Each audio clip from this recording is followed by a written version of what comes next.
Are you struggling with the same recurring triggers in your relationships for years now? And maybe you feel that your partner is not showing their emotions or is holding back, or your partner is often too close and doesn't have their own social life. Now, in order to fix this, have you seen couples counselor after couples counselor and yet hardly made any progress?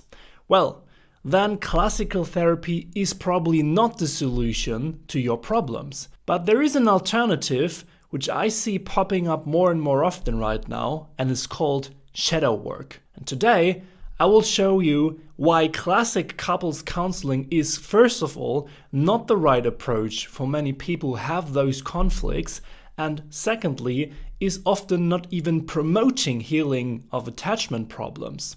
Today's episode is a bit like peeling an onion. We will slowly bring the blind spots of anxious and avoidant attachment to light, and in the end, you will be left with a clear understanding of the core which displays the actual patterns that are the hidden cause of those triggers. So let's start right into it and bring light into our shadows together. Welcome to today's episode. My name is Robert.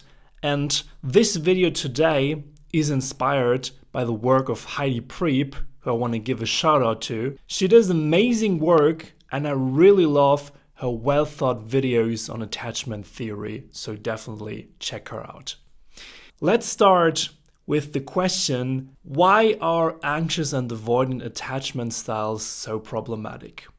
When you watch the episode about the 4 attachment styles, which I will link to you up here and in the description below, you already know that anxious and avoidant attached people attract each other like magnets do. Now, anxiously attached people usually hunt for people who kind of in their minds figure it all out. So they think that those people are the people who will take care of them. Those people are usually self-sufficient, are independent, and those people are accidentally always the avoidant people. So anxiously attached people and avoidant people date each other and the other way around. And that is a problem because it leads to problematic relationships. When we look at those attachment styles, anxious and avoidant, then those usually primarily affect romantic relationships. Of course, secondarily, friendships and career-based relationships can also be affected, but we most of the time talk about romantic relationships and partnerships. And this is what I'm gonna do in this video as well. When you're someone who is anxiously attached or is someone who is avoidant, then usually you're psychologically seen one-sided, okay? So you have all the qualities of someone who is anxiously attached, or you have all the qualities of someone who is avoidantly attached. And exactly that psychologically one-sided attachment style is what in the end leads to a lot of conflict within the relationship. Now, to get a better understanding where the problems come from, let's first have a look how a relationship without conflict, how, let's say, a healthy and ideal relationship actually looks like. Now, when you have a healthy relationship with 2 people who are securely attached with each other, then both of those parties are balanced in the following traits. They're both open, they both show themselves vulnerable, so they are able to communicate their emotions. They are both connecting and showing closeness if needed for their connection. And at the same time, they have the ability to solve their own problems, they take their own space, and they also have the ability to rely solely on themselves if necessary. The reality of a relationship between someone who is anxiously attached and someone who is on the avoidance side usually looks like this, that both parts think that the other part is the problem. So when you're more on the anxious side, you think, my partner who is avoidant is the problem. He is too independent. She's too independent. When you're the avoidant part, you think, my partner is too needy. So what they do is, both of them, they are super aware of the flaws of the partner and then try to change the relationship dynamic by trying to change the other person. Let me tell you one thing. Changing the other person won't work. That's fact. But what does work? What about classical therapy? What about couples counseling? Now, conventional therapy like couples counseling is also not working. And that's because usually when you go to couples counseling, and maybe you have done that, let me know in the comments if you have tried couples counseling to solve those problems, then the therapist usually encourages the avoidant part to give the anxious person more attention and care for them on a behavioral level, of course. And the therapist also encourages the anxious part usually to give the avoidant one more space and holding back on the behavioral level. So what they try to do is they try to figure out circumstances or an environment where both parts don't trigger each other that much. And that's truly what's happening then. If you take care of the triggers of each other, then you will trigger each other less. But neither of them actually does any healing or resolving here. And this is when shadow work comes into play. What is shadow work? Shadow work basically is the exploration and integration of unconscious, so repressed and hidden parts of ourselves. Often we talk about repressed emotions, fears, or desires here. And the goal usually is, when you do shadow work, to achieve personal growth, of course, to dig deep down, to shed light on those hidden patterns, on those hidden aspects of our personality, and to integrate them into our identity and personality. Shadow work originates from the work of Carl Gustav Jung. I think you have definitely heard about him when you watch this channel here. And when I first read about it, I thought, well, then the shadow, that's the bad parts of myself, isn't it? That's all those parts that I don't want to see in myself. Is that true? So those are the unhealthy parts. This is what I thought. And then I read more about it and I found out it's actually not. It's not just the bad, the unhealthy parts. No, the shadow is not necessarily just the bad traits. For me, for example, I can give you a great example here. One trait that is in my shadow is the emotion of being overly excited.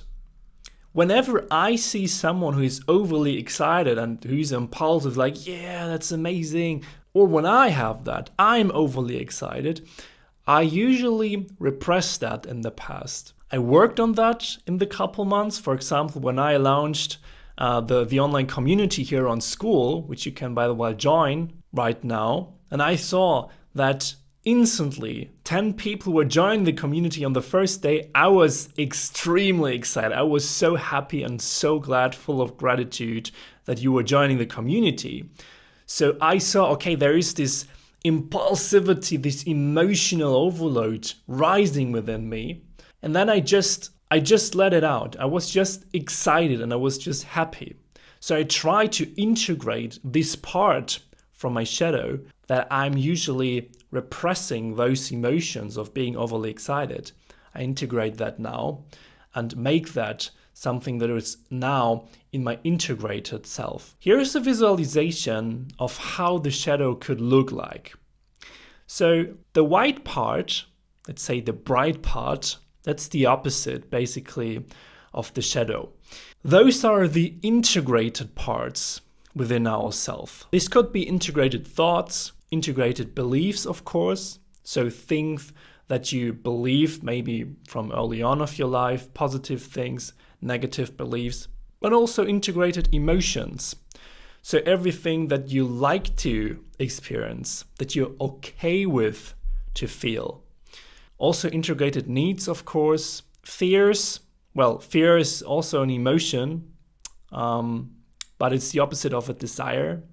So we have fears and desires here. Also behaviors and impulses. So this is what I saw, for example, with myself, that I usually repress the impulse of overexcitement.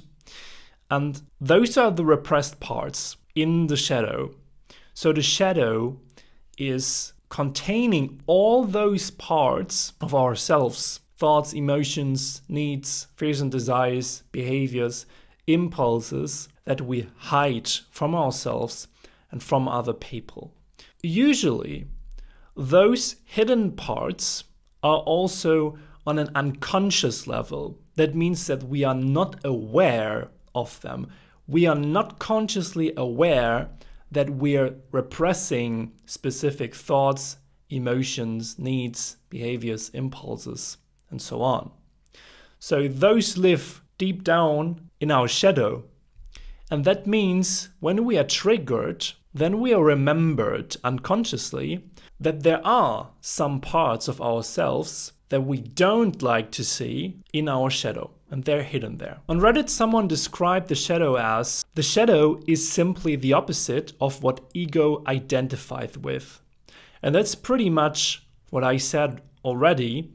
So all those parts that we want to hide, all those parts that we don't like, all those parts that we repressed, that we are not identifying us with. Now, why do we do that? Well, those repressed parts, we repress them systematically already by early age. And that is because those parts were non-adaptive in the caregiver environment that we lived in.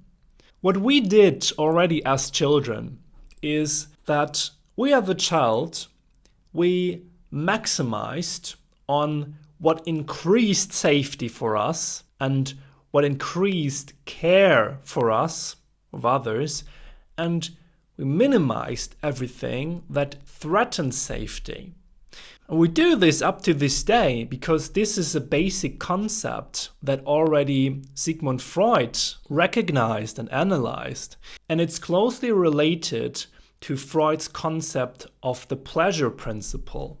Therefore, Freud said that the instinctive seeking of pleasure and avoiding of pain to satisfy biological and psychological needs is basically the pleasure principle that we all have as an instinctive principle installed within our body-mind system.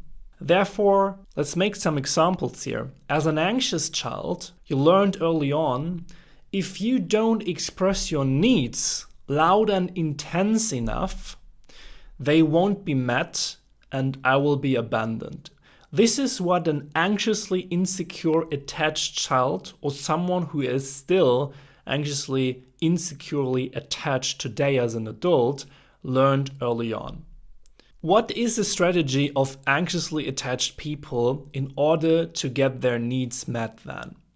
Well, first of all, they constantly keep their needs on the surface of their conscious awareness, so they want to make sure that they get their needs met, and they also over-communicate their needs whenever they feel that there is a distance created between them and other people.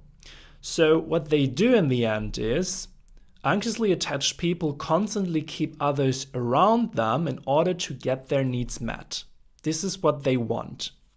Now, the anxious shadow therefore looks like this. Integrated parts here are over-communicating their needs, also sharing and expressing especially vulnerable emotions. Because anxiously attached people, they don't have a problem with showing themselves vulnerable. They don't have a problem with asking for help, for example. On the other hand, within their shadow of an anxiously attached person, you will find things like self-reliance, independence, self-regulation, because they are super afraid of those things. They're super afraid of relying entirely on themselves because they need other people to fulfill their needs. And then there is the avoidant shadow. The avoidant shadow is all about if you're someone who is avoidant and if you show your true vulnerabilities, your true pain, and your true needs, then you think, and you learn that early on, that you will be met with anger, rejection, disgust, especially by your relatives, by your caregivers when you were a child, and now as grown-ups, by your partner. So in order to stay in connection with other people and with yourself, your strategy of regulation is to solely rely on yourself. So what you do to constantly keep up that reliance, you monitor your own thoughts, your emotions and needs, and you're not put emotions and needs too heavily on other people. For example, I'm also someone who is on the avoidance spectrum, and I remember when I was, 7, 8, 9, 10 years old, I already quite often felt that the whole world somehow is against me. And I developed this core belief that one-man army always wins. This is what I told myself already, and this basically shows what avoidant people do. They constantly convince themselves and have those deep beliefs that they solely can rely on themselves and that they also need to be strong. Okay, I told myself I need to be a one-man army. I need to be a fighter, a warrior, someone who is strong as an army, because this is what you need in order to thrive and survive in this world out there. So I learned, and that's so typical for all of the avoidant people out there, I learned being vulnerable, showing yourself weak, not being strong as a warrior, as an army, and not relying on yourself only. That's not gonna work. And this is what we as avoidants have to deal with now as grown-ups. So often the thing is, that's also true for me, as for most avoidants out there, avoidant people are not even aware that they have those suppressed needs. They don't know that they don't show themselves vulnerable because they solely learned to re-regulate just for themselves and to completely rely on themselves when it comes to re-regulating emotions. And this is how the avoidant shadow looks like, therefore. The integrated parts are independence, self-reliance, self-regulation, and distraction. Distraction is also a strategy for avoidant people to help them regulating, because sometimes, of course, it's difficult to regulate yourself by yourself. So use other things to regulate yourself. And distraction can be doing a lot of work, doing sports, can be also destructive strategies such as having affairs, consuming drugs, alcohol, those kind of things. The repressed parts, and that's the problem of the avoidance side, are vulnerable emotions, for example. Especially vulnerable emotions, as I explained.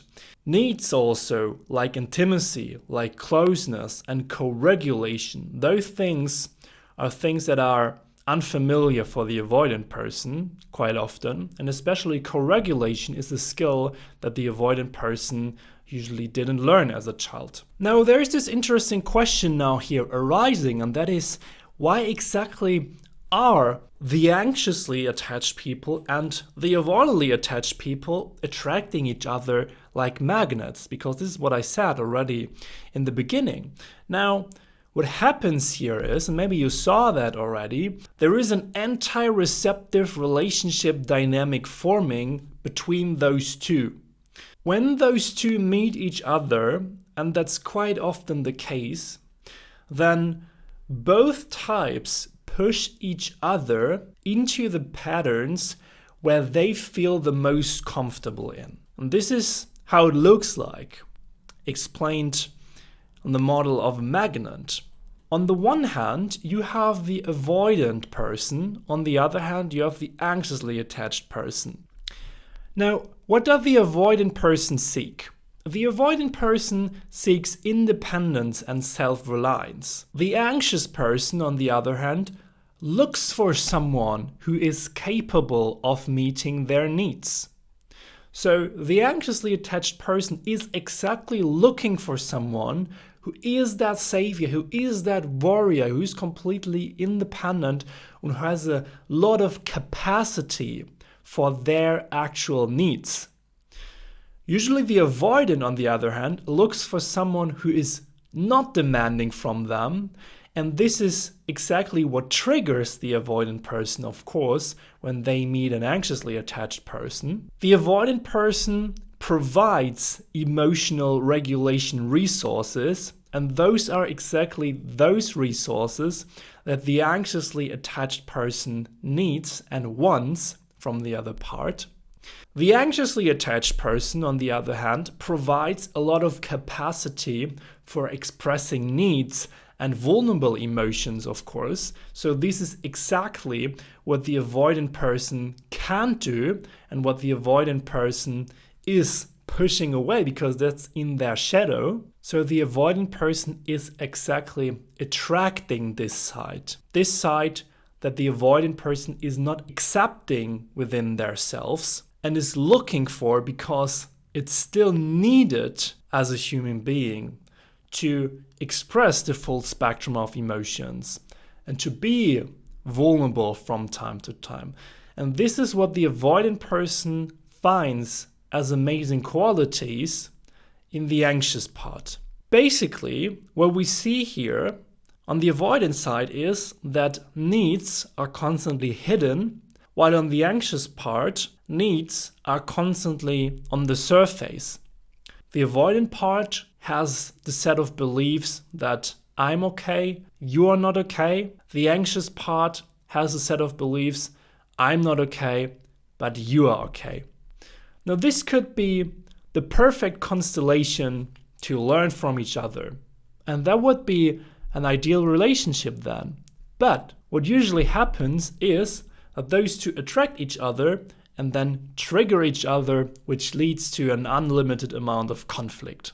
And that's pretty much summed up in the sentence: when an anxiously attached person is dating an avoidant person, they're basically dating their own shadow. But does it lead to conflict in all constellations? Does everyone who is anxiously or avoidantly attached always have conflict with their partner?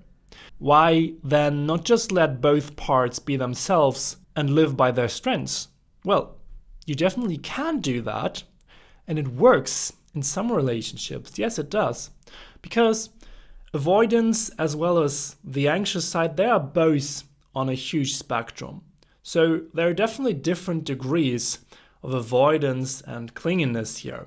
But the thing is, the more intense you are avoidant or the more intense you are clingy, the less it will work to just rely on those patterns. One big problem of anxiously avoidant relationships is that both parts clearly see each other's flaws.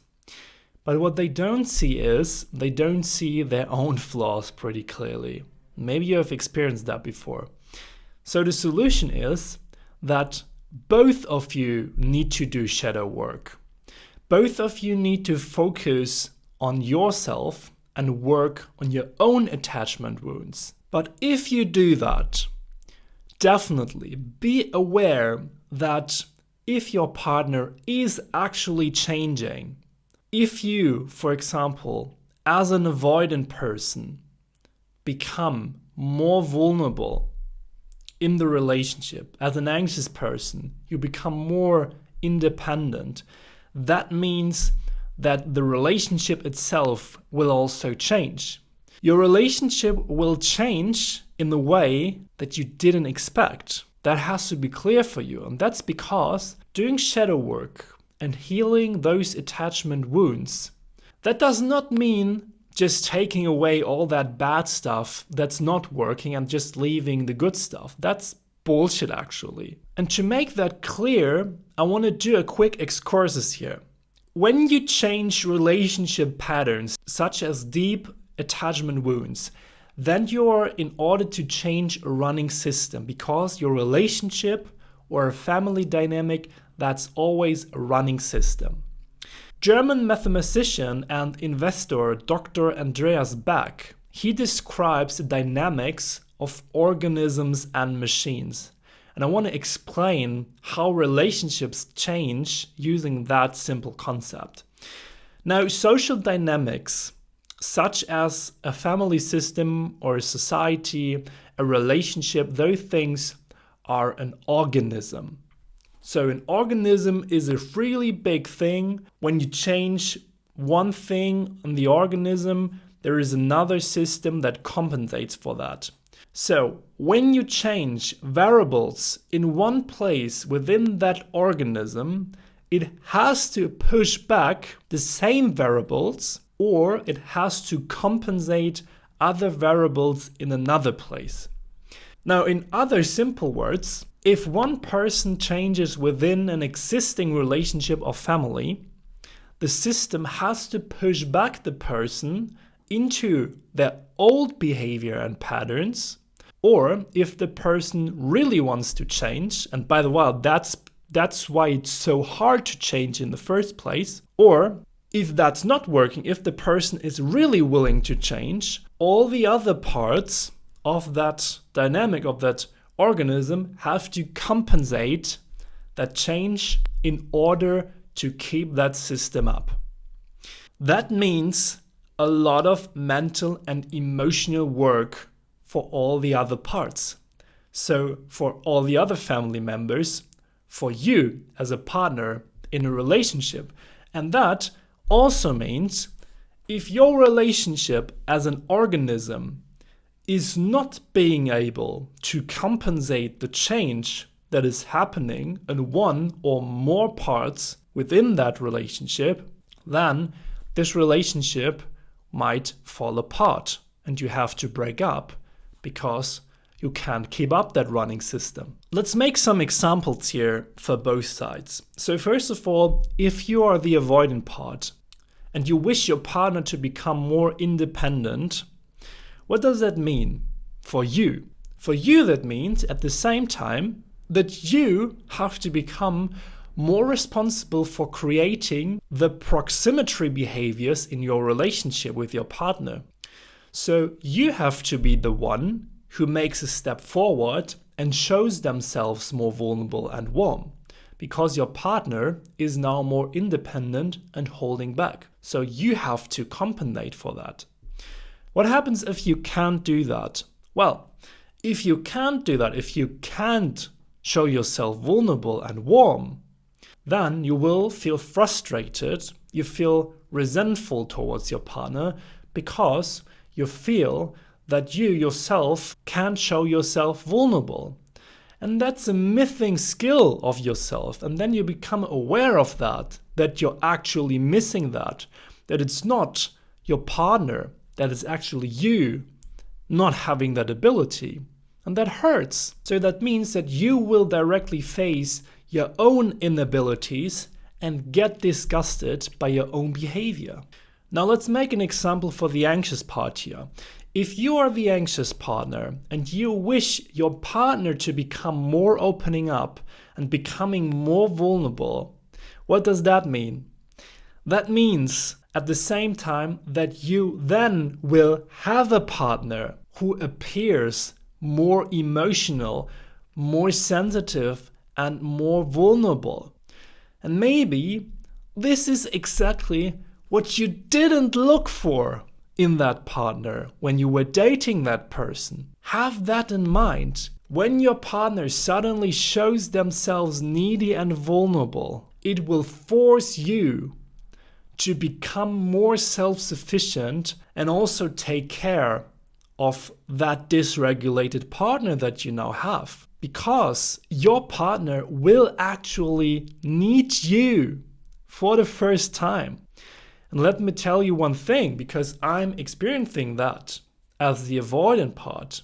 I do have difficulties to show myself vulnerable because I learned, as I said, as a child, to be tough all the time, to repress those emotions. I start to show myself vulnerable. This is what avoidant people learn when they heal. That's so unfamiliar for me that it completely dysregulates me, and it causes panic, and it causes some really tough emotions coming up.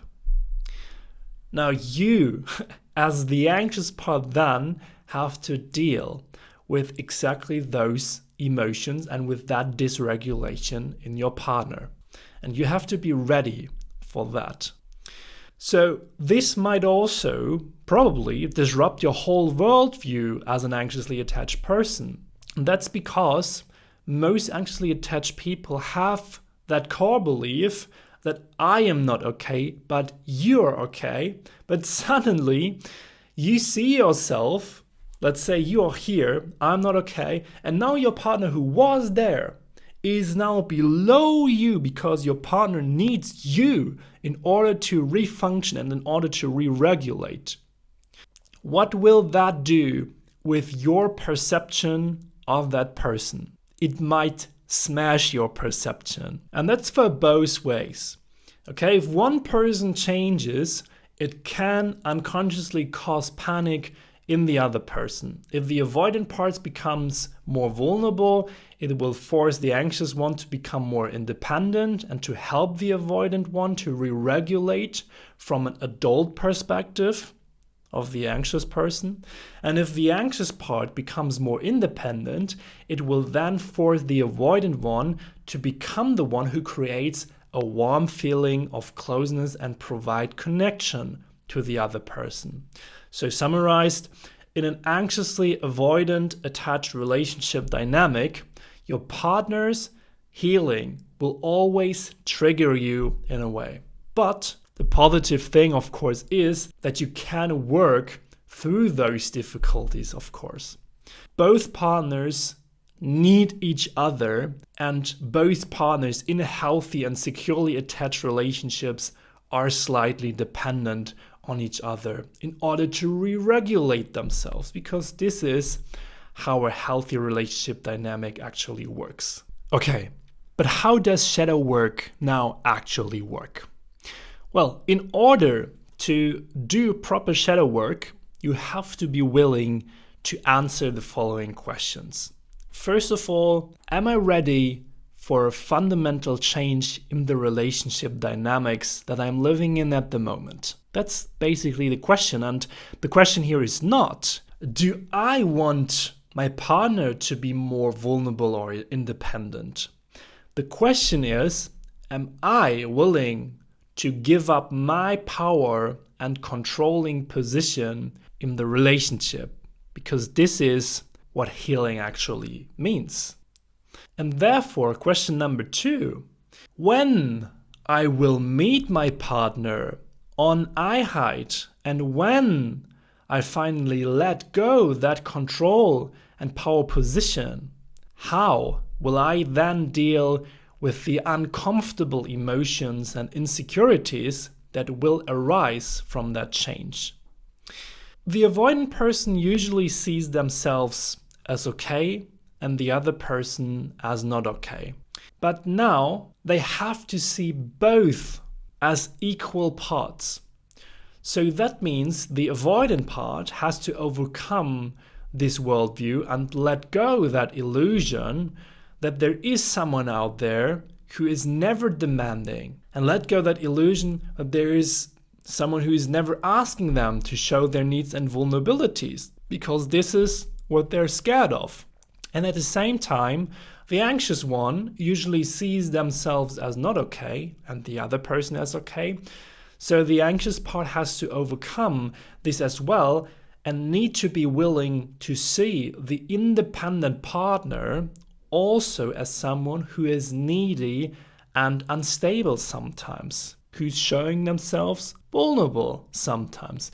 So this will force you to crush the illusion that there is an independent savior out there who will serve you for the rest of your life. Because This is a desire of many insecurely, anxiously attached people. Question number 3, what can I do to stop triggering my own shadow traits in my partner? Because this is what we unconsciously do quite often. We trigger each other constantly if we are within our own comfortable patterns, like avoidant or anxious. I think that makes a lot of sense. For example, if you are the avoidant, you will then elicit more neediness in the other part. I think that makes sense. And that's because, first of all, you are triggering clinginess in them with your independence. Because as an avoidant, you're often independent, you're often holding yourself back, and that triggers some anxiety and clinginess in the other person. And secondly, also, because you deny that trait of neediness in yourself. You never accepted this neediness and vulnerability within yourself. And of course, that triggers the other person as well.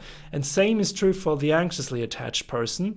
You will definitely elicit more avoidance in the other part. And that is because when you come too close, when you show too much vulnerability and too much emotions and clinginess, the other person, the avoidant part, will need more space for them. That's because, first of all, as I said, you're triggering avoidance in them with your neediness, and secondly, also because you deny that trait of self-reliance and independence within yourself. So it's basically a self-fulfilling prophecy here. But why, after all, is it so incredibly hard to break through these patterns that are protected by, I call them the walls of resistance here? It's because when you trigger each other and when you try to break through those patterns, what you often feel first is shame. And shame is the thing that holds us back from just changing in the first place. As well as guilt and anxiety do, of course. And I have this metaphor here, this image of those protective walls of resistance. Now, question number 4 usually applies when you already made some progress in your healing journey.